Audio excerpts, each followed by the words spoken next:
నమస్కారం. Welcome to KR5 news. Kotagiri మండల్లో ఉపాధ్యాయులను భర్తీ చేయండి. నిజామాబాద్ జిల్లాలో ఉన్న ప్రభుత్వ తెలుగు మీడియం పాఠశాలలలో, ఉర్దూ మీడియం పాఠశాలలలో, జిల్లా పరిషత్ పాఠశాలతో పాటు ప్రాథమిక పాఠశాల, అప్పర్ ప్రైమరీ పాఠశాలలో కూడా ఉపాధ్యాయుల కొరత భారీగా ఉందని, వెంటనే ఉపాధ్యాయులను నియమించాలని కాంగ్రెస్ పార్టీ జిల్లా మైనార్టీ కార్యదర్శి MA వహీద్ హుసేన్ అన్నారు.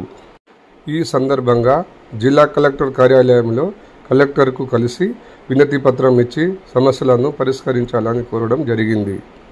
కోటగిరి జిల్లా పరిషత్ ఉర్దూ మీడియం పాఠశాలలో 10వ తరగతి, ఇంటర్ చదువుతున్న వారు వచ్చి బోధన చేయడం దారుణంగా ఉందని ఆవేదన వ్యక్తం చేశారు.